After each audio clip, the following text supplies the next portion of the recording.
파이언 여러분 안녕하세요. 파이키 아영 의와 불의의 싸움이죠. 김한민 감독의 이순신 3부작 두 번째 작품 한산 용의 출연이 7월 27일에 개봉합니다. 다들 아시는 것처럼 전편이 우리나라 극장 역사상 가장 많은 관객을 끌어들인 역대 네. 1761만이죠.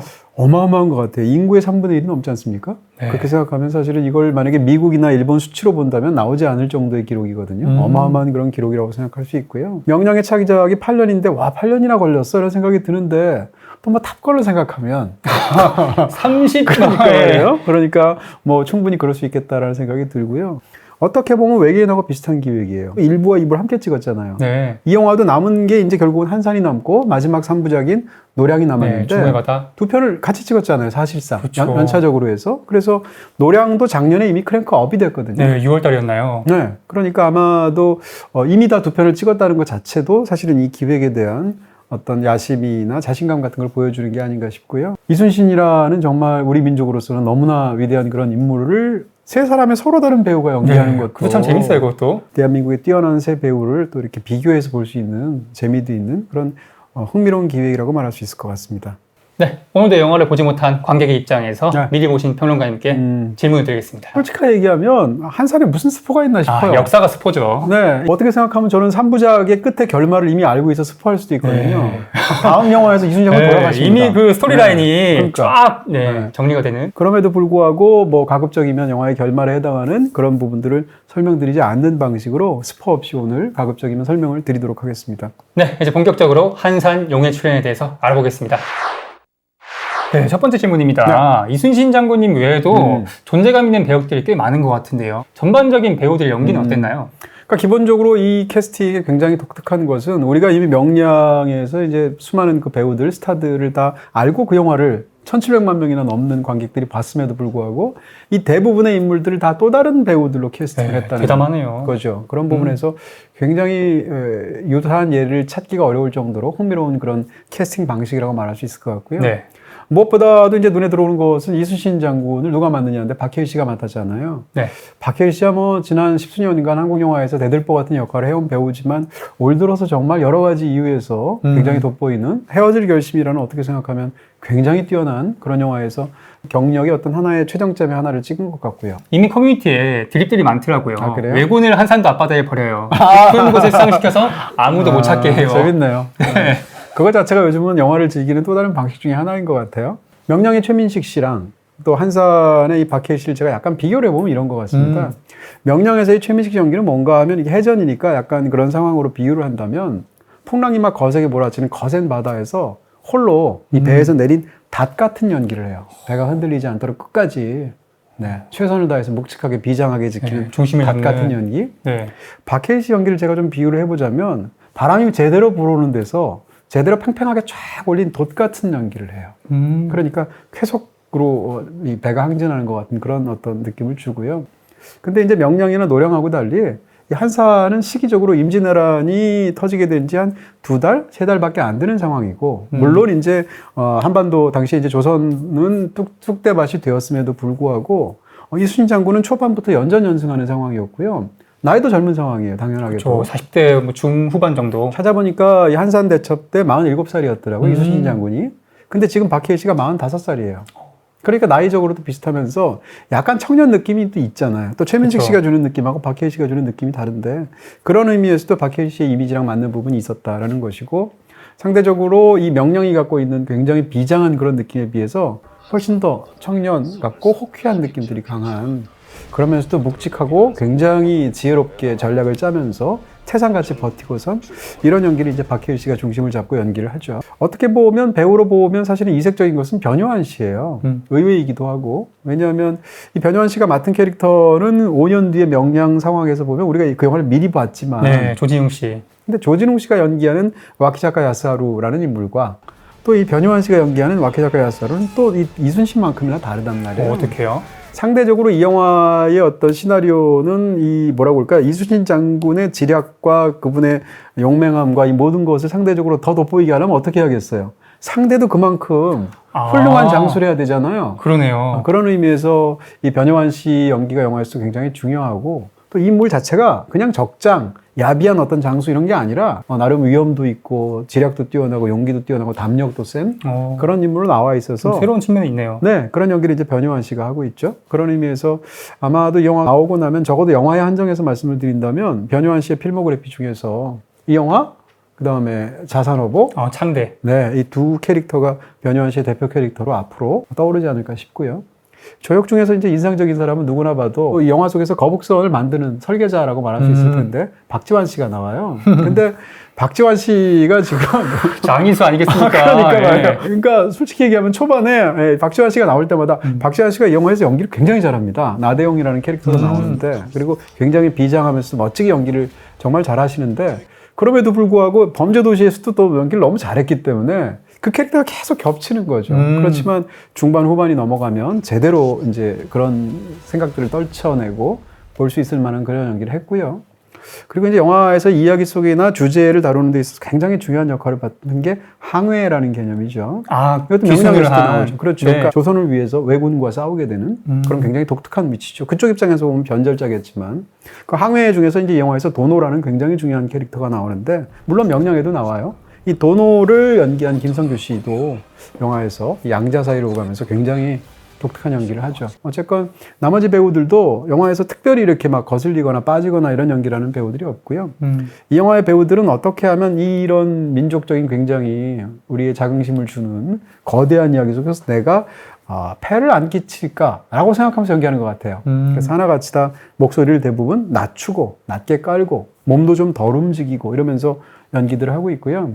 근데 영화는 운동감이 필요하잖아요. 그러니까 배우들이 굉장히 묵직하게 연기를 하면 이 영화에서 움직이는 건 카메라 혹은 음악 이런 걸 통해서 이 동감을 만들어주죠. 네, 한산이 또 명량의 프리퀄이라고 볼 수 있잖아요. 그렇죠. 전작과 본격적인 비교를 해보겠습니다. 이제. 네, 명량보다 훨씬 낫습니다. 일단 네. 명량이라는 영화를 생각하면 저는 이제 두 가지로 나누어서 얘기하고 싶은데 전반부의 실패, 후반부의 성공이라고 저는 생각하고 싶어요. 명량은 전반부에 보면 뭐라고 할까요? 스토리가 앞으로 나가지 못하고 각각의 위기 상황과 인물이 처한 설정 속에서 계속 답답하게 제자리를 도는 것 같은 전반부는 각본의 실패라고 봐야겠죠. 그런 상황에서 뭐라고 할까? 영화를 보면서도 이렇게 상대적으로 굉장히 답답함을 줄까? 그러면서 안타까움을 마음을 가졌는데 명량이 그렇게 성공하게 된 것은 사실 후반의 해전 때문이죠. 그렇죠. 61분. 네, 해전은 사실 인상적이었잖아요. 그러면서도 맞습니다. 관객을 사로잡는 부분이 있었고 실제로 김한민 감독이 이제 그런 액션 연출을 잘하는 대규모 전투를 그런 감독이기도 하고 해서 성공을 거뒀는데요. 상대적으로 얘기하면 해전만 놓고 보면 명량보다 이 해전이 훨씬 더 뛰어나다고 연출이 되었다고는 얘기 못해요. 왜냐하면 명량도 해전을 잘 만들었으니까. 그러니까 이 영화의 우수함은 어떻게 생각하면 그동안 비판을 받았던 명량의 전반부의 단점을 이 영화에서 반복하지 않았다. 빌드업을 잘했군요. 그렇게 얘기할 수가 있겠죠. 그러니까 기본적으로 명량에서는 이제 다양한 것들을 다루게 되는데 이 영화는 애초에 목표를 굉장히 심플하게 잡은 것 같아요. 한산 해전만 다루지. 한산해전을 둘러싼 각 인물들의 각각의 무슨 개인사가 있을 거 아니에요. 가족 얘기도 있을 수 있고 연인 얘기도 있을 수 있고 수많은 것들이 있잖아요. 다 없어요, 영화 속에서. 깔끔하네요. 네, 명량에서는 이순신 장군 아들 나오잖아요. 여기서는 이순신 장군이 가족도 한 명도 안 나오고요. 나머지 배우들도 혹은 장수들이나 상황들도 다 전쟁에서의 입장만 있어요. 그게 굉장히 효율적인 목표처럼 영화에서 보이고요. 잘 몰입되는. 네, 그러니까 영화가 80분이 지나면 한산해전이 드디어 시작되는데 그럼 앞에 80분은 뭐냐? 한산해전에 관한 서로의 이견. 어떤 사람은 공세적으로 나가자, 어떤 사람은 수세적 반대편에서 또 다른 얘기를 할 수도 있고요. 왜군들도 마찬가지고. 그러면서 이제 서로 간의 어떤 전략에 관한 입장 차이에서 일어나는 갈등. 혹은 본격적으로 이제 하객진을 비롯해서 이런 전쟁의 전략을 구상함에 있어서 그것을 어떻게 해야 되는지를 사전에 논의하는 모습. 바다에 나가서 직접 연습하는 장면. 그리고 본격적으로 한산해전. 이러니까 사실상 영화가 처음부터 끝까지 한산해전을 다루는 거예요. 초반부에 첩보전도 긴장감이 있었나요? 네, 양쪽을 이렇게 일부러 균형을 맞췄는데 이 조선군 쪽에서 보면 서로 이견을 보이면서 이순신 장군이 있으면 그의 반대쪽에서 반대 의견을 내면서 상대적으로 인물도 좀 더 경솔해 보이는 인물로 원균이 나오죠. 그 유명한. 얄밉죠. 네. 일본도 똑같아요, 영화에서. 그 와키자카 야스하루지 않습니까? 그 옆에 가토라는 인물이 나오게 되는데 네. 상대적으로 좀 더 정솔하고 급이 떨어지는 인물로 나와서 또 반대 의견을 내요. 이런 식으로 되어 있고 양쪽 다 상대 쪽에 첩자를 보내게 되고 그 첩자가 둘 다 탈출하는 장면이 있고 이런 네. 식으로 양쪽을 균형을 맞춰서 일방적으로 조선군 상황만 묘사하지 않는다는 거예요. 그런 면에서 이 영화의 특장이 명량하고 다른 부분이 있고요. 또 한 가지는 이제 명량은 기본적으로 그 이야기로 얘기한다면 거기서 가장 중요한 건 한자로 얘기하면 충이에요. 명량을 보시면. 그래서 결국은 충인데 우리는 충하고 생각하면 조선시대에는 사실은 임금에 대한 충이지 않습니까? 그렇죠. 근데 그 영화에서 강조한 건 뭔가 하면 충이라는 것은 임금에 대한 게 아니고 결국 백성에 대한 거다. 백성이 나라다. 이게 명량의 주제잖아요. 네. 근데 이 영화의 주제는 충이 아니고 의입니다. 그래서 아까 조금 전에 말씀해 주신 것 같은 의와 불의의 싸움이라는 거, 나라와 나라의 싸움이 아니다라는 것이 굉장히 중요해서 이 영화에서 가장 중요한 순간에 어떤 인물이 의자가 쓰여 있는 그 한자 깃발을 전장터에서 올리죠. 그런 면에서 이야기를 변별성을 만든 것 같고 마지막으로 이제 명량을 상대적으로 그 영화를 비판적으로 볼 수밖에 없게 만드는 민족주의적인 어떤 부분 혹은 신파적인 어떤 것들이 있잖아요. 예를 들어서 이제 명량에서 굉장히 안 좋았던 부분 중에 하나는 대사 중에 그런 게 있죠. 마지막 순간에 이제 승전을 하고 나서 조선 수군이 그런 말 하잖아요. 우리가 이렇게 고생한 것을 후손들이 못 알아주면 진짜 호로 자식이지 뭐 이러잖아요. 메시지가 뚜렷하네요. 그러니까 이거 너무 교훈적이잖아. 이런 네. 것들이 사실 어떻게 생각하면 영화를 굉장히 얕게 만드는 거잖아요. 근데 그런 대사가 없어요, 영화에는. 그런 부분에서 아마도 감독이 절치부심해서 전작에 관한 비판이나 이런 것들을 최대한 이렇게 수용을 하기도 하고 더 개량된 쪽으로 해서 이 영화의 이야기들을 만들어낸 게 아닌가. 인터넷과 IPTV 온갖 할인 난무하죠. 이런 할인은 기본, 딴 곳에는 없는 할인까지 받아야죠. 무려 30% 추가 할인 받는 너슬림 요금제. 네, 결국은 저희가 가장 관심 있는 게 해상 전투씬 아니겠습니까? 제목이 뭐 무려 한산이니까. 51분인데요. 이 영화가 결국 목표라는 건 후반부에 다 있고요. 한사는 대첩이라는 말이 들어갈 정도로 이미 대승한 전쟁이라는 걸 우리가 알고 있고 그런 잘하는 전쟁에서 어떻게 그런 액션 그 거대한 전투 영화로서 혹은 이 영화가 다른 사국 영화로서 또는 역사적인 사실에 기반한 그런 실화 영화로서 우리에게 즐거움을 주는가 감동을 주는가 이런 부분이겠죠. 사실은 해전이라는 게 그렇게까지 막 오밀조밀한 그런 부분들이 많지 않을 수도 있잖아요. 네. 여기서 이제 조선군이 주로 특히 이제 거북선 영화 속에서 이제 구선이라는 말을 쓰게 되는데 거북구자를 써서 이 구선의 활약을 보면 사실은 그 두 가지죠. 하나는 이제 충파라고 해서 직접 박치기. 가서 부두쳐서 육박해서 상대배를 깨부수는 또 하나는 이제 소위 말하는 하객진이죠. 하객진은 온 국민이 다 하는 진법이잖아요. 맞습니다. 심지어는 기생충에도 이 텐트 칠 때 하객진으로 하는 거잖아요. 네. 그럴 정도의 그 유명한 것일 텐데 과연 하객진으로 어떤 전술을 써서 상대를 어떻게 해치웠는지 이런 건데 김하민 감독이 명량에서도 해전에서 굉장히 잘한 것 중에 하나가 설혹 스피드를 포기해서라도 이 전투가 어떻게 진행되고 어떤 전략에 따라서 진행되는지 과정을 굉장히 잘 묘사를 하죠. 그래서 관객 입장에서 이런 전술에 관한 이해가 없어도 다 이해가 돼요. 구체적으로 어떻게 포를 쏘고 뭐 총을 쏘고 혹은 뭐 활을 쏘고 등등등 해서 액션들이 이루어져서 어떻게 이기는지를 액션 전달력이라고 할까요? 이런 것들이 굉장히 좋다고 생각합니다. 하객진을 펼치는 순간에 어떤 전술로 어떻게 기가 막히게 상대를 제압했는지가 영화에서 굉장한 클라이맥스고요. 또 하나는 이제 거북선인데 거북선은 일종의 별동대지 않습니까? 그랬을 때 이 영화의 굉장히 중요한 설정 중에 하나가 적의 첩자가 중간에 들어와서 거북선 설계도를 훔쳐가요. 그러면 저쪽 입장에서 거북선이라는 쉽게 얘기하면 신병기에 어떤 약점과 장점이 있는지를 사전에 알 수 있잖아요. 단점을 보완해야겠네요. 그렇죠. 그래서 와키 작가도 딱 보고 이 배의 약점을 간파를 하거든요. 근데 그 사이에 조선에서는 아까 말씀드렸던 박재환 씨가 순천에서 새로운 버전의 거북선 업그레이드 나대용. 버전을 만드는 거예요. 그러니까 저쪽에서는 예측했다고 생각했는데 예측하지 못한 거북선의 어떤 점이 나오겠죠? 새로운 디자인이 나온다고 감독님이 말씀하셨어요, 이미. 그렇죠. 적이 예측하고 다른 이 거북선의 어떤 기능이 적을 놀라게 하는가가 영화에서 굉장히 재밌게 나오죠. 그런 면에서 이 두 가지가 액션의 클라이맥스인데 대중적으로는 이 장면들을 다들 좋아하시지 않을까? 그렇게 생각이 듭니다. 네, 또 사실 대중적으로 관심이 많은 게 물 없이 CG로만 찍었다고 들었어요. 네네. 그러니까 어떻게 생각하면 이제 뭐라고 할까 기술적인 부분이 발달할수록 우주에 나가야 우주에서 찍을 수 있는 건 아니잖아요. 그래비티 같은 영화를 보면 처음에 어떤 기자들까지도 오해했다고 그러는데 아니 우주에서 그걸 어떻게 찍으셨어요? 조지 크루니 씨? 진짜 오해할 만도 하네요. 그런데 우주는 나가지도 않고 좁은 그냥 스튜디오에서 찍은 거잖아요. 이 영화도 그런 점이 놀랍더라고요. 근데 그런 지식을 사전에 모르고 보면 그런 생각이 안 들어요.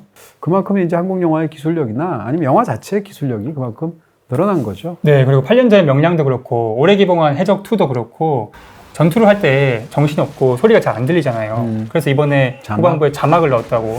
그게 이제 참 놀라운 선택이라는 생각을 하더라고요. 꼭 좋은지는 잘 모르겠어요. 네. 그럼에도 불구하고 해전을 벌이는 상황이 뭐 북소리에다가 뭐 음악 소리에다가 실제로 영화 바깥에서 붙여진 함성 소리도 들리고 바다에 파도 치는 소리 등등등까지 사운드가 중요하잖아요. 그 속에서 아무리 이제 장군이 어떤 소리로 지시를 하거나 말을 한다 할지라도 독백에 가까운 작은 소리도 있을 것이고 이게 관객한테 또렷하게 들리게 하는 게 어렵잖아요. 네. 최근에 한국 영화의 기대작이었던 몇몇 작품들이 사실은 안 들린다라는 것 때문에 굉장히 많은 비판을 받았죠.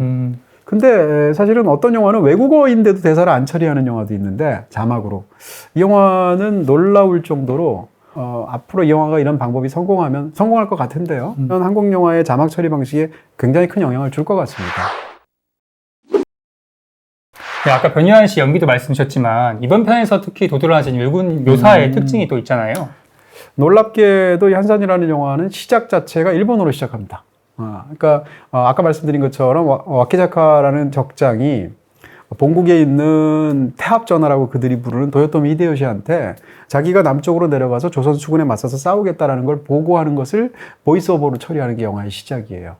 그리고 나서 조선군을 보여주는 게 아니라 부산포에 있는 일본군들을 먼저 보여주는 게 영화의 첫 장면인데 바로 이전에 사천에서 전투를 벌일 때 거북선을 처음 보고 배들이 깨지고 했을 때 살아남은 왜군들 입장에서 그게 얼마나 무서운지 벌벌 떨면서 설명하니까 와키자카가 그것을 보고 그들을 참하죠. 두려움은 전염병이다. 그렇죠. 그런 대사를 영화에서 하게 되는데 그만큼 거북선이 얼마나 무시무시했느냐를 일본군 진영에서 먼저 보여주는 게 시작이란 말이에요. 한산대첩이 본격적으로 펼쳐지면 한산대첩이 견내령이라는 좁은 데에서 쉽게 가면 일본군들을 넓은 바다로 끌어내서 하객지도로 부순 전투잖아요. 끌어내기 위해서 조선군이 오는데 안개가 자욱하게 껴있단 말이에요. 근데 그 상황에서 한산해전 시작도 일본군을 보여줘요. 그래서 그들 입장에서 보면 저쪽에서 공격을 해오는데 안개가 껴있으니까 배가 몇 척일지도 안 보이고 과연 저쪽이 어느 정도의 파워를 갖고 있는지도 모르잖아요. 네. 그런 상황에서 안개가 겹쳐지면 몇 대 안 된단 말이에요. 이런 것들을 일본인 입장에서 먼저 보여준단 말이에요. 왜군 입장에서. 그쪽 입장에서는 설계도까지 빼놓은 상황에서 거북선은 어떻게 나오고 판옥선은 어떻게 나오고 뭐 등등등을 예상했는데 전혀 다른 정말 어마어마한 그런 훌륭한 어떤 지략과 뭐 용기와 등등을 가지고 저기 나와서 우리가 참패했다라는 거 아니에요. 왜군 입장에서. 왜군을 묘사하는 이유가 많은 것은 왜군 입장에서 이 전술과 이런 거북선에 등장했을 때의 어떤 충격과 부제가 용의 출현이잖아요. 그런 식의 어떤 여러 가지 것들이 사실은 얼마나 놀랍고 그쪽 입장에서는 무서운 경험인가를 보여주는 방식을 통해서 사실은 영화적인 또 다른 목적을 이루고 있는 것이죠. 그리고 또 한 가지는 이제 이 상황에서 민족주의적인 감정을 부추기는 것은 굉장히 쉬운 일이잖아요. 자연스럽죠. 우리가 침략을 또 받은 전쟁이기도 하고 등등등까지. 근데 이 영화에서 일본군은 어떻게 묘사가 되어 있냐면 예를 들면 이런 일본군의 어떤 잔악한 행위 같은 것을 묘사할 수 있잖아요. 함부로 죄도 없는 양민들을 재미로 잔인하게 학살하는 장면 넣기도 하잖아요. 네, 많이 본 것 같아요. 그쵸, 영화에서 혹은 사극에서.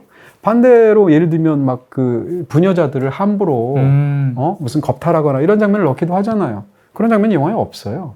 그야말로 어떻게 생각하면 전술과 전술의 대결로 보여준단 말이에요. 그럼에도 불구하고 명확하게 불의와 의의 전쟁이지만 그런 것을 강조하기 때문에 사실은 영화가 이렇게 값싸게 보이지 않죠. 그리고 우리의 감정을 도구적으로 이렇게 값싸게 혹은 손쉬운 방법으로 자극한다. 이런 생각을 주지 않기 때문에 자연적으로 영화의 품위 같은 것이 생기게 되죠. 네, 그리고 또 하나는 실제로 역사적인 사실이죠. 항회라는 존재들이 있었으니까. 근데 항회로 이제 극 중에서 도노라는 인물, 이제 김성교 씨가 연기하는. 준사죠. 네.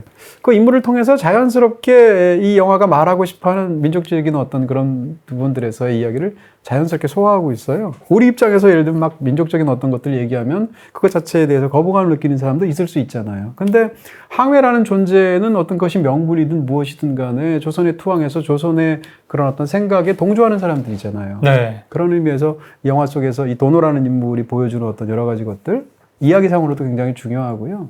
그러면서 이 영화가 하고 싶어하는 얘기에서 가장 핵심적인 것을 이 도노랑 관련돼서 풀리도록 이야기가 짜여져 있죠. 이런 것들은 굉장히 이야기를 푸는 방식으로도 효율적이고 역사적인 사실에 부합하기도 하고 그런 부분에서도 드라마적으로 잘 활용한 캐릭터가 아닌가 싶습니다. 마지막으로 이순신과 와키자카 야사오루 두 주인공의 대결 구도 관점으로 보신다면요? 이야기로 측면에서는 가장 재밌는 부분입니다. 이 앞에 이야기까지는 괜찮지만 지금부터 드리는 얘기는 그래도 스포일러일 수 있다라고 생각하고요. 네, 경고 나갑니다. 네, 그러면서 기왕이면 여기서 혹시 꺼려지시는 분들이라면 영화를 관람하신 다음에 여기서부터 보시면 좋겠습니다. 이 이야기의 시작 단계에서 두 인물의 상태가 어떤가를 볼 수 있어요. 영화가 딱 시작되면 둘 다 승전한 상태예요. 개인적으로는. 그러네요. 육지에서 바다에서. 네, 그렇죠. 이 와키자카라는 인물은 실제로 역사적으로도 그렇지만 불과 2,000명 정도, 이제 사람 숫자에 따라서는 약간 기록마다 차이가 있지만 이 영화에서는 2,000명으로 나오고요. 2,000명 정도의 왜군을 가지고 5만 명의 조선군을 이겼어요. 그게 이제 용인 싸움이라고 극 중에서 나오는 용인 전투인데 네. 광교산에서 싸운 거거든요. 그렇게 해서 그 싸움에서 2,000명으로 조선군 5만 명을 이겼으니까 얼마나 본인의 이게 뭐 쉽게 얘기하면 자긍심과 자신감이 차 있겠어요. 네, 의기양양하겠죠. 그 상황에서 내려가서 조선 수군까지 박살나겠다 해서 내려오는 상황이란 말이에요. 초반에. 근데 이수신 장군은 어떤 상황인가 하면 조선은 지금 쑥대밭이 돼 있죠. 그렇지만 해군들의 상황, 이 수군들의 상황만 놓고 본다면 이미 두 번째 출동해서 적들이 연전연승한 상황이란 말이에요. 이수신 장군은. 나이도 상대적으로 조금 더 젊은 나이이고. 그러니까 이수신 장군도 계속 승전하고 있는 상황인데 어찌됐건 조국은 지금 수세이지만 그렇게 본다면 두 인물의 개인적인 상황은 비슷하다고 볼 수도 있어요. 근데 이 와키자카라는 인물은 초반에 그렇게 자신감 넘치게 나오지만 이수신 장군이 영화에서 처음 나오는 장면이 뒷모습으로 먼저 나오고요. 한산 제목이 뜨면 이제 이수신 장군이 처음 나오는데 어깨를 주무르면서 나와요. 왜냐하면 그 이전에 사천 전투에서 총탄을 맞았거든요. 어깨를 주무르면서 나오니까 이 인물의 약한 모습, 힘든 모습 같은 걸 보여주는 거죠.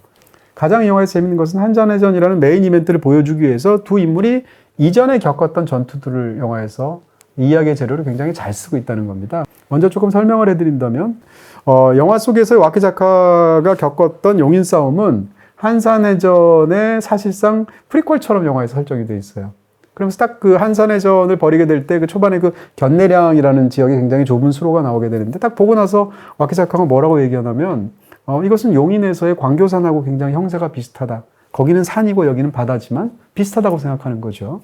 또 한 가지는 용인에서 어떻게 이겼는가? 조선군들이 5만 명이 진을 치고 있잖아요. 그렇지만 그 중앙을 향해서 호기롭게 이 기마대들, 말을 탄 상태에서 중앙을 해서 이 말 발굽으로 조선군을 밟으면서 이 진을 자체를 쑥밭으로 만들었거든요. 중앙으로 파고들어서.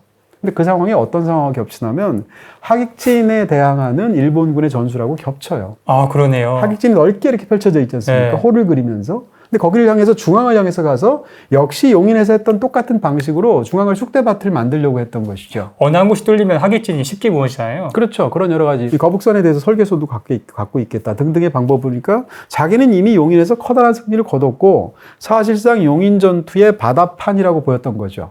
그 상황에서 본인은 똑같은 전술을 한 거예요. 이긴 전술을 그대로. 어떻게 생각하면 승자의 오만 같은 거죠. 그럼 이순신은 어떤가라는 건데 영화에서 굉장히 흥미로운 중간에 꼼장면이 한번 나옵니다. 아, 예. 겨울이죠. 네, 겨울인데 함경도에서 진격을 하는데 꿈을 꾸게 되는 상황이죠. 한산 이 해전을 앞두고. 근데 이게 이 말을 타고 막 달려가는데 앞에 성이 있어요. 거대한 성이. 근데 이 눈보라가 너무 쳐가지고 앞이 사위가 전혀 보이지 않는데 이 성이 마치 자라나는 것처럼 점점 웅장해집니다. 그리고 그 성으로부터 정말 어마어마한 양의 화살들이 쏟아나서 그것을 이순신 장군이 맞기 직전에 악몽 속에서 이제 깨는 게 영화에 나와요. 와키자카 입장에서는 용인 전투가 한산 대첩 이전에 있었다면 이순신 장군 입장에서는 바로 이 꿈의 전투가 있는 것이고요.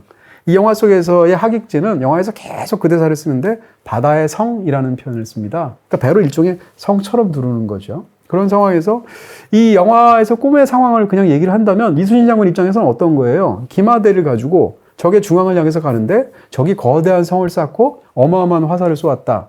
이것은 한산 대첩에서의 일본군 상황을 이순신 장군이 겪는 형세란 말이에요. 그러네요. 그렇죠? 그 다음에 바다에 안개가 끼어 있었거든요. 초반에 상황을 보면. 근데 꿈속에서는 이 눈보라 때문에 또 마치 안개 낀 것처럼 되어 있는 상황이죠. 그러니까 꿈속에서 이순신 장군이 경험했던 건 뭔가 하면 일본군의 입장에서 그 전투를 미리 경험한 거예요. 왜냐하면 성을 쳐들어가서 중앙을 부수려고 하다가 어마어마한 화살인데 그게 사실은 한산 대첩에서의 화포 공격하고 비슷한 거니까. 적을 상상할 수 있는 능력이 있는 장수와 한 번 이겼다고 그것을 반복할 수 있는 장수의 싸움처럼 보여요, 저한테는. 이 이야기가 사실은 개인적으로 제일 재밌는 측면이 있고요. 자, 이제 한산에 대한 종합적인 평가를 해주시겠어요? 굉장한 장점이 있다기보다는 단점이 별로 없는 영화. 그러니까 이 영화는 단점 컨트롤을 굉장히 잘했어요. 그래서 이 영화에서 뭐가 그렇게 마음에 안 들어? 뭐가 별로야라고 하면 특별히 꼬집을 만한 게 별로 없어요. 이건 대중영화로서 굉장히 큰 강점이죠. 그런 측면에서 이 영화는 하나의 목표를 묵직하게 처음부터 끝까지 계속 쭉 가서 그 목표를 이룬 작품이라고 생각할 수 있어요. 작년에 모가디슈 평하신 거랑 조금 비슷하네요. 그런 부분도 약간 있을 수 있겠네요. 이 영화가 어떻게 보면 집중도도 높다고 말할 수 있고요. 모가디슈에는 이제 개인 사연들도 있지 않습니까? 뒤집어서 얘기하면 이 영화에 그런 단점이 있을 수도 있죠. 다시 말하면 영화가 한 가지 목표만을 가지고 묵직하게 쭉 가서 콩 해서 이루는 영화거든요. 그럼 이제 어떤 영화라는 것이 사실은 뭐라고 할까요?